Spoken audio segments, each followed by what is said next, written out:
Okay, and it's again my pleasure to see you today. Good afternoon. How are you? It's always a pleasure. So, what's the topic today? Today we discussed that we're going to talk about special kind of diet. It's not even a diet, it's like pluses and minuses. Probably we will talk mostly about pluses, benefits of Mediterranean food. And like you sent me pictures and like it looked very attractive, but I have tons of questions about it, by the way. And why it's so healthy, because we have different diets, different options. People saying like, oh, if you eat fruits and vegetables, that's more than enough. But according to what I read, it's not more than enough. Like, and meat is important and fish is important. You have even theory, I know, like the size of the fish, like I remember. Yeah, it is. Yeah, it is. So like, but specifically you mentioned to me Mediterranean food. Why you are specifically focused on that type of food? Now that's because, first of all, Mediterranean food is probably mostly researched, and there's some studies, multiple actually studies that showed benefits of Mediterranean food, and that's why we are. So what benefits? I will play devil advocate, but you talk about benefits. I will.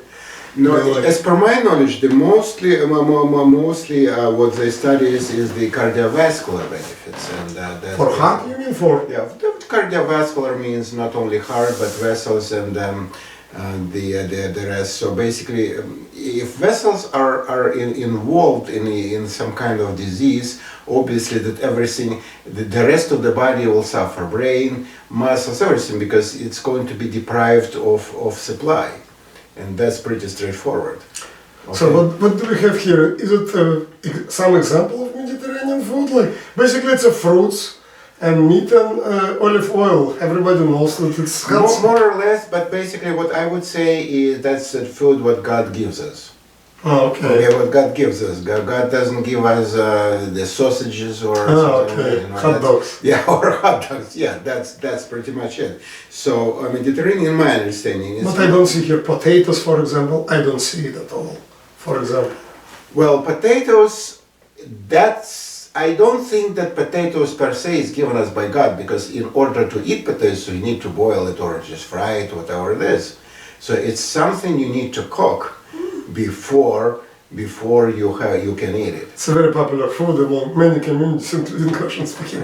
No, that's understandable because potatoes is mostly carbohydrates, as you know, and that's the foods that's influence mood. And basically, I think we talked about that before. So the most popular foods that they buy in groceries is mood modified. Yes, correct. Mood modified. That's why, and that's pretty much explain the benefits. So basically, there's no not a lot of simple carbohydrates, and even though the fruits contain carbohydrates, the level of carbohydrates is buffered by the pulp. So basically what I'm driving at is, if you eat an apple or you eat an orange, okay, with a lot of carbohydrates in it, it's not that bad because the level of sugar is stabilized by pulp. Okay. But if you get the same orange and put it in a juicer and drink the juice, it's a totally different story. It's good or bad? Well, you decide yourself, because what happens is that as soon as there is no pulp, then as soon as somebody drinks this juice, what happens is that these carbohydrates are absorbed very fast. So the blood sugar level goes up very fast. It's not what we designed for. So what happens is that needs to react on this, and the react is produce more insulin. But because the shift is too fast, our body produces too much insulin that brings the level of our sugar blood level too down. And when somebody has low blood sugar, you know what happens? He wants carbohydrates again and again and again. Talking about diabetes. Not necessarily. If somebody wants to lose weight, why would he drink orange juice? And I worked many years in the hospital, so they almost always keep orange juice in the fridge. You know why? Because if somebody has too low blood sugar, that's what they give. Okay. So But we're talking about like orange juice from like store. We're talking about freshly squeezed juice. What are we talking? Doesn't really matter. Doesn't matter. Doesn't matter because even if you freshly squeeze, you remove the pulp. Still. Yeah. See, as soon as you interfere with Mother Nature, you run into trouble because Mother Nature wants it to be with pulp. It doesn't want to be without pulp. Okay. Now I wanted to talk about olive oil, but why corn? Why not corn oil? Why not any other oil, but specifically olive oil? Why? Why olive oil? Because it's pretty fairly balanced, and it doesn't contain that much omega-6 omega fatty acids, which is, you know, the beneficial is omega-3. Okay, so the fats then contain more 6, which are pro-inflammatory. Omega-3 fatty acids are anti-inflammatory, and omega-6 are pro-inflammatory. So if you want to have healthy life, obviously you don't want to have inflammation, right? It doesn't make any sense. You want to suppress inflammation, and calm down your body. That's what you want to do. So you want more omega-3 fatty acids and not omega-6. But what is wrong with corn oil or from seeds? You know, like why it should be specific? Again, what is wrong with other oil? First of all, it's more expensive, as you know. Olive oil. But that's basically what I'm saying. That Mediterranean food is anti-inflammatory, so it has to have oils that contain more omega-3 fatty acids, not omega-6 fatty acids. And as you can see, it's olive oil and fish. You know that by the way, in Mediterranean food, they don't have big fish over there, so basically. Yeah, so pictures you send me, it's everywhere is a small fish. Small fish, so basically that's what I'm talking about, and obviously meats. Meats, it's a kind of interesting thing, because you know, obviously there is a question. Okay, so who lives on the beach? They obviously have plenty of fish, they get omega-3 fatty acids, right? Okay. But who is not? Who lives inside the city? Inside the city, or you just forget about city. Who lives in the city? You can get any fish you want, but who lived thousands years not close to the beach, far away from the beach, where they were getting omega-3 fatty acids? Where? And the answer is very simple: from meats. So why we now say that it's mostly fish and not meat? It's very simple, because I don't know, you were born in a city or in a village? City. In the city. So you have no knowledge how they feed cows, no? No, probably I know herbs, I don't know. Right. So in Mother Nature, cows were not fed with corn, right? Yeah. So they're fed they go to the pasture, right? Yes. That's where they were getting their food. And in this case, so pasture-fed, pasture-raised cows, they have more omega-3 fatty acids in their meats and not omega-6. But if the same cow is fed by corn, then there is a problem, because cow is not designed to be fed with the corn. So instead, be the meats and fat and contain more omega-6 fatty acids and not omega-3. So basically, talking about Mediterranean food is not that simple, because there are several caveats. What quality of meats, what quality of vegetables, and it is extremely important because of the soil exhaustion. So if those foods were raised on exhausted soil, forget it. How is this going to get any nutrients? And I see you have also mushrooms here. It's also part of Mediterranean food, or it's just like to make it beautiful? To be honest with you, I don't know, but I like mushrooms very much. So you just mushrooms, yeah, I can feel mushrooms. It's also natural, to be honest. Yeah, that's try to not to overcook them. That's the whole most important thing. And look at those beautiful salad. You know, I don't know what else needs to be on the table. Yeah, do not start now, after the program, okay? No. What about honey? I know that honey is I know it's not part of Mediterranean, but like everywhere I read that honey is so healthy.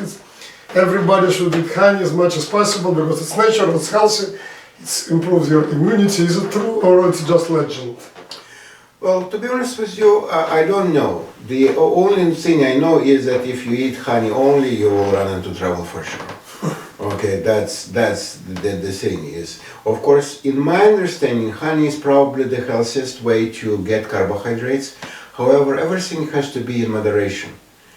No, nobody's talking eating like tons of it, but like typical reaction. Oh, I have a cold. Okay, you have to drink tea with honey. That's like number one recommendation Well, all the time. if you have cold once in 2 years, that's okay with me. So you will get your honey once a year or twice a year, or I don't think once again. You know, everything is good in moderation, but it cannot be your staple. And if you And this could be Mediterranean food. Could be on a well, regular basis every who can day. say anything against cucumbers and tomatoes? I don't think anybody can say anything, right? Every day? Yeah, not every day, but at least whenever you like. Okay. You know, and I don't think that's bad, and I don't think that can say that it's a lot of carbohydrates in it or something. Meat could be also often. Well, if it contains omega-3 fatty acids, if it's raw, why not? How can raw? How many people eat raw meat? Come on. Well, let me tell you something. There is a very, very popular French dish. It's called beef tartare. Okay. Beef tartare is perfectly raw. I know, It like is. majority of people I know, and I do not see them eating for the raw meat. That's Hold on. Steak, right? okay. If you eat real French steak, it's almost raw inside. Yeah, it is.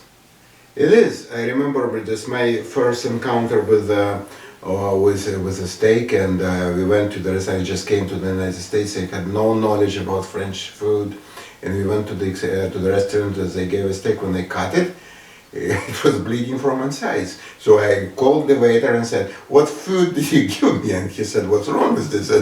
It's raw inside." And the guy said, "So what?" And at that time, I didn't know that actually raw food, raw meat inside is the best. Okay. Okay. Let me. Some people will be surprised. Okay. Let me give you another example, which I don't think anybody can argue. In UK, they did a study and they compared two groups of women.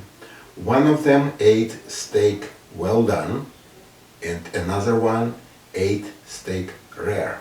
Okay. So which group do you think was the the lowest prevalence of breast cancer? Probably when it's not well done. Otherwise I wouldn't talk about that. It's not well done, obviously. See, look, you know, I'm never saying anywhere in a restaurant anybody asks me like well done, medium, like rare. I always say like rare or medium. I never said well done. I know it's like when it's cooked too much, it's not so good. The science behind it is very simple. As you know, that meat contains proteins, one of the most important components, proteins, right? Proteins are they have certain structure. It's like a globe, okay, and they have amino acids, and they have the threads that are intervened. You know, this kind of like a ball. So the important thing here is this. Protein cannot be digested as is. It needs to be cut in these certain pieces that can be digested. This is a very simple idea. So in order to do that, our body has its enzymes that attack that protein and cut it in very specific places to make sure that this protein can be digested, right? Okay. You follow me, right? So everything is okay when the meat is raw, so the protein maintains its natural structure. But as soon as we raise the temperature, the same protein becomes denaturated. So the structure is going to be different. Yes, it's basically the same amino acids, but the 3D structures is changed because of the deterioration. So when our enzyme attack the same protein, but which is denaturated, the digestive enzymes do not find the same places where they can attach, and they start cutting it in the wrong places. Don't do well done. You see, you hear it? Do not order well done meat, steaks, etc. No, It's well done in terms of like how it looks, but it's not well done for your stomach and health. that's not that simple because it depends on the digestive system of the person who is digesting it. You know, who does, I'm talking only about the person who has healthy digestive system. But what if he is not? You know, that's a very important thing because if he doesn't have healthy digestive system, it really doesn't matter what food he eats. He's going to go through anyway. But once again, as soon as we heat it, the 3D structure changes. So our digestive enzymes cannot attack it, cannot cut it in the right places. What I also noticed here, there is no sweet stuff. I mean, of course there is some kind of sugar and fruits and vegetables too, but like there is nothing like, no sweets here. I mean. No, because this is the most, I think carbohydrates are the main thing. And as I think we talked about last time, right? Was the sweeteners. Sweeteners, yes. But I'm not talking about sweeteners, I'm talking about... No, I'm just talking about the carbohydrates in general. So there's a lot of problems. Sweeteners, right?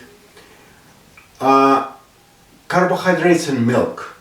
Yeah, I'm not talking about, again, artificial sweetener. I'm talking about like sweets, you know, milk like is milk, from bakery, etc. Milk is perfectly natural, right? Okay. But still, what happens is that we, with age, we lose our ability to digest lactose. So that's the carbohydrate in our milk, right? So what happens is it's not digested, creates a bacterial overgrowth, etc., so creates a problem. High the fructose, high corn fructose syrup, the same thing. They're not that good in digesting fructose, even though it's perfectly natural, but still, you know, that creates a problem because as soon as it's not digested, it creates the food. It becomes a food for bad bacteria, and that's what creates a problem. And it's a very important thing because a very simple thing.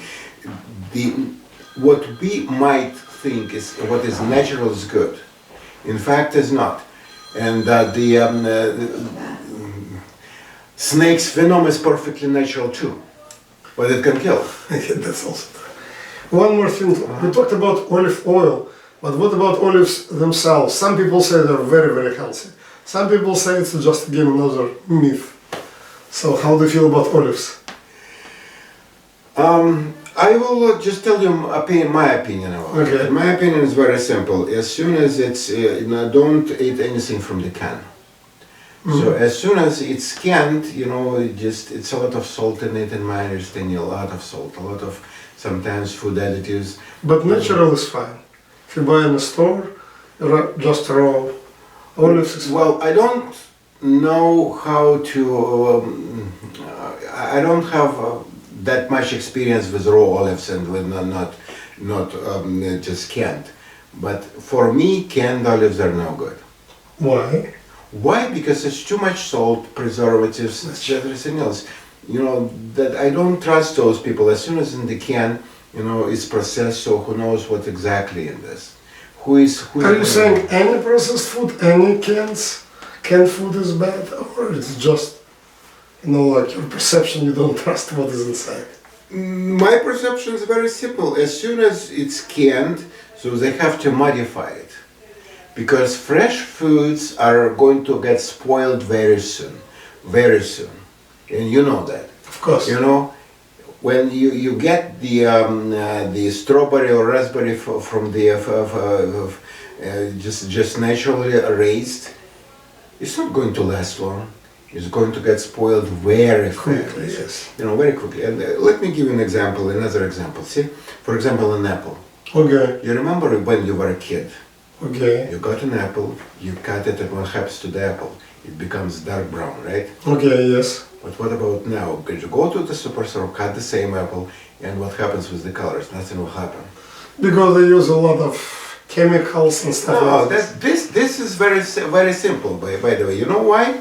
Because of the iron content. Why apple changes its color? Because of high iron content. So if it's raised on a good soil, it will change the color. But if it raised, like we have, it's an exhausted soil. There is not that much iron in it, and that's the reason why we have this issue. When you cut an apple, it's not going to get dark how it's supposed to be.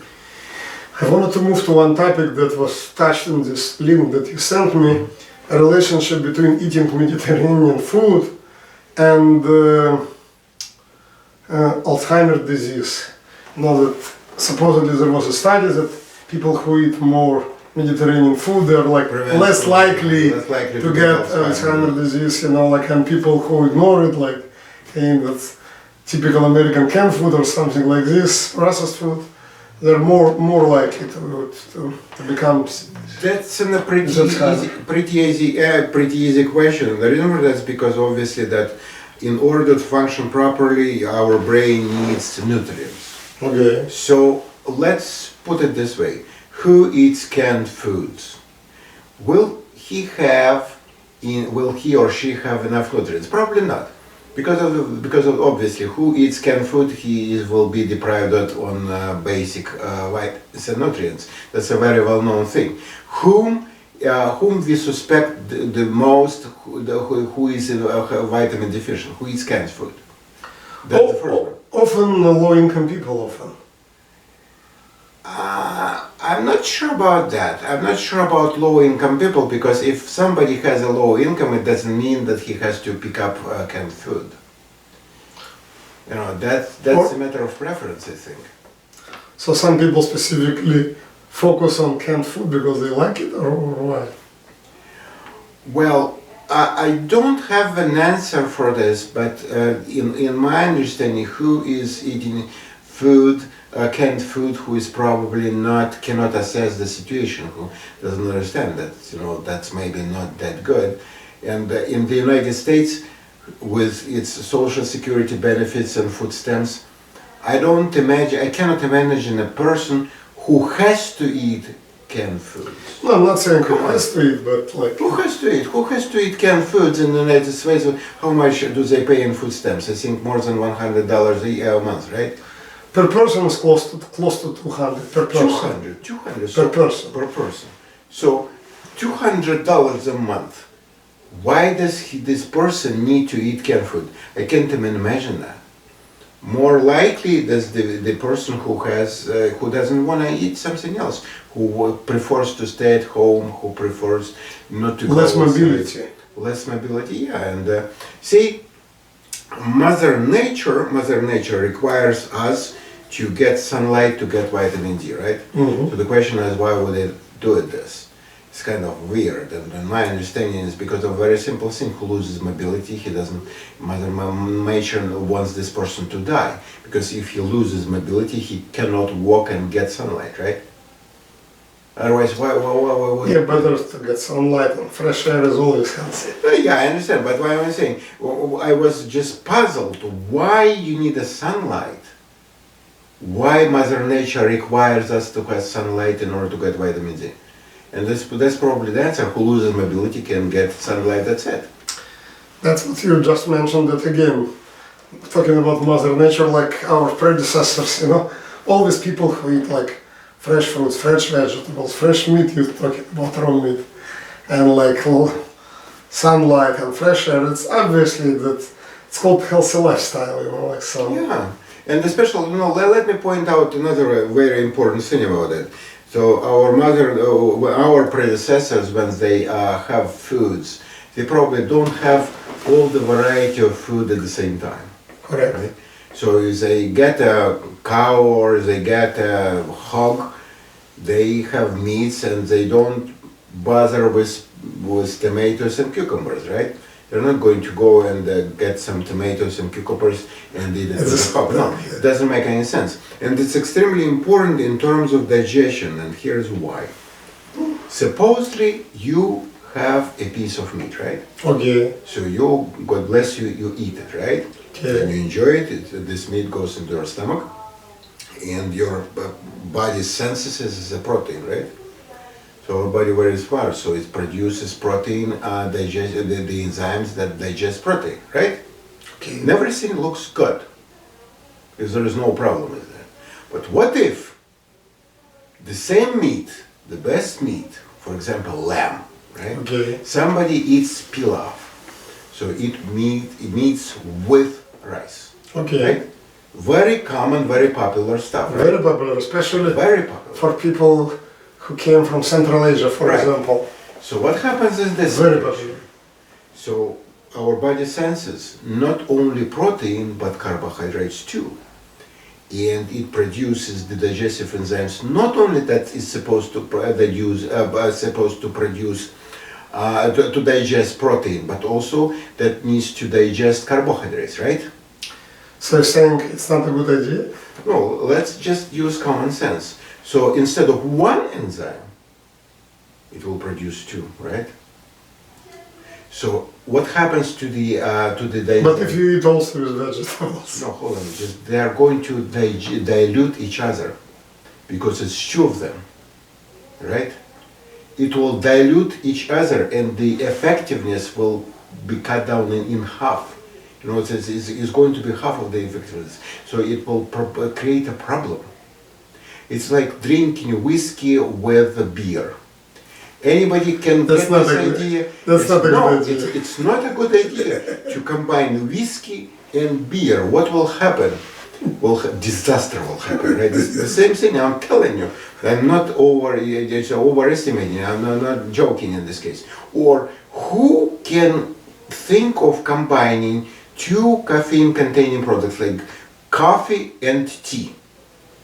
Also. What will happen? Nothing good will happen. You can't even now imagine. I cannot imagine yourself or you drinking tea and coffee. No, it doesn't make any sense. You will drink it separate. Of course. So the same thing is here. So the question is that if we admit that eating separate foods is better, so why would we combine meats with rice? So you're saying meat should be combined with vegetables and no rice whatsoever, or a different time? No, that's a common sense. What I'm saying is very simple. Just use your common sense. If you eat meat, if you want it to be digested, why should you dilute the protein digesting enzymes with carbohydrate digestion? Doesn't make any sense. It's dilution. So if you want it, and especially if somebody has a problem with digestion, it's already weak digestive So system. if someone who is watching us right now loves this specifically, especially again, people from Uzbekistan, for example, I believe they eat it like almost daily and also drink wine with it. You know, it's basically talking about wine. Is it healthy, not healthy? If it's a good wine and a little bit in moderation.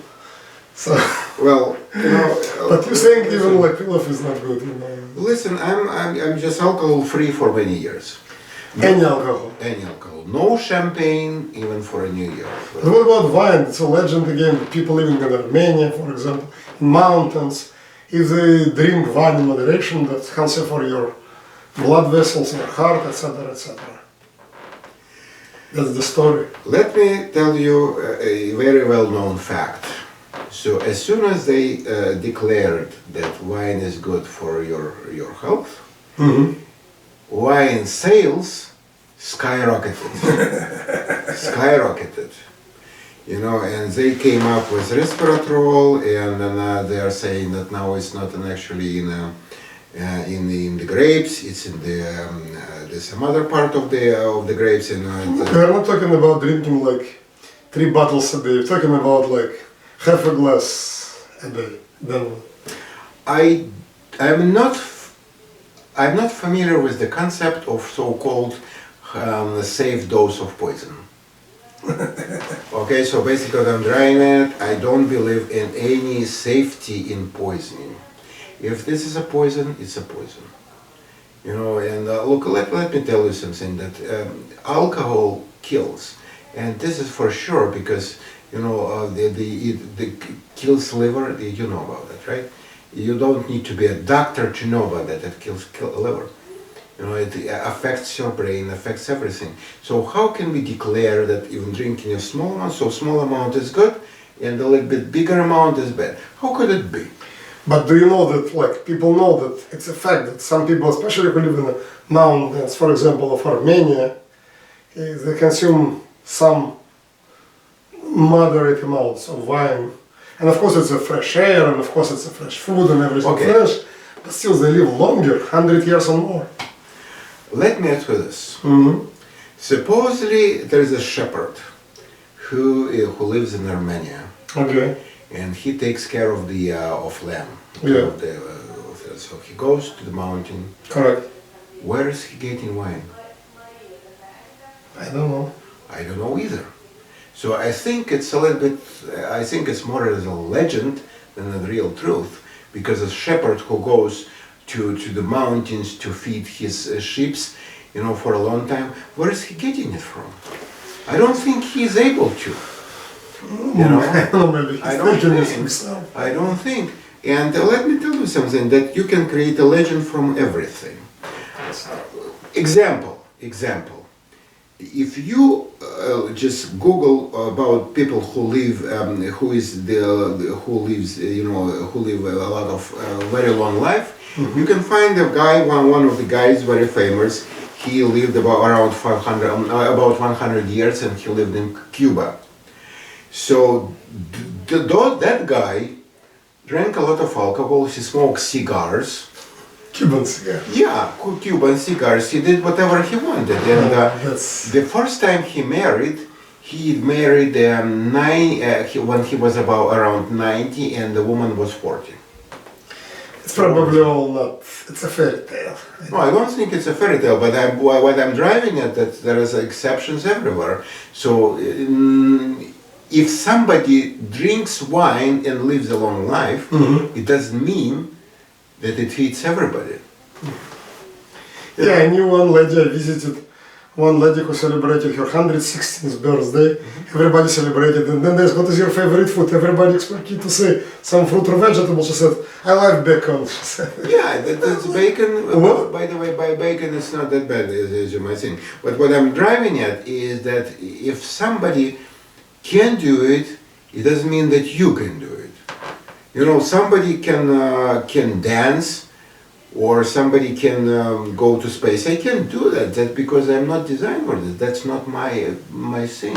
Okay, so let's summarize it by the end. So basically you're saying Mediterranean food, natural food, fruits, vegetables, olive oil, prolong your life, and it's good for your brain, and it's even preventing, not necessarily 100%, but can prevent Alzheimer's disease. Well, let's leave the studies to the scientists, and if they're saying that it can be beneficial, can be linked to preventing of Alzheimer's, then that's fine with me. But the most powerful argument in this, I think, what I do for myself, and that's what I do. I'm alcohol-free. I'm carbohydrate. I'm gluten-free. I don't smoke. I try to just eat very minimal caffeine, very minimal dairy. What I try to do is to eat food that is minimally processed, or raw is the preferable. Okay? But once again, just what I am saying always, it's not only about food, it's about digestive system. So basically, if you suppose you have the best car in the world, right? The best car for it. But if you go and put diesel fuel in it, so probably, or a rocket fuel in it, it's not going to run, even though rocket fuel is very good, right? So they have to match each other. And if somebody doesn't have the healthy digestive system, that's a problem. Because you can eat the best food in the world, the digestive system is not working properly, forget it. Or food was grown in exhausted soil. So what do you expect? So basically what I'm driving at, that it has to be taken everything has to be taken together. Healthy digestive system, good quality of food, check your toxins, etc., etc. So basic comprehensive approach is probably the best. You can't take out, and just one thing like saying that Mediterranean food is the solution. No, it's not. It's just the piece of it. Everything. For example, have an active lifestyle also. Yeah, active Helpful. lifestyle, but I think that if you eat healthy food, you will be active. If you don't eat healthy food, I really doubt that you will be active. And of course, you need to check with your primary physician, what you eat, how do you feel, all of your to get the advice from professional. Yeah, enough. Just everybody has to. I mean, in my understanding, has to check his supplement, his minerals and vitamins. And it's very well known thing that just vitamin D, low vitamin D levels, low zinc levels, low selenium levels were linked to higher incidence of cancers. So it's as simple as that. Just go back to the basics. Make it simple. So very easy. Go back to basics. Prefer Mother Nature. Eat healthy food. And get advice from professionals. Okay. Thank you. Thank you very much. Very much. Pleasure Thank to you. see you. Thank you. See you next time.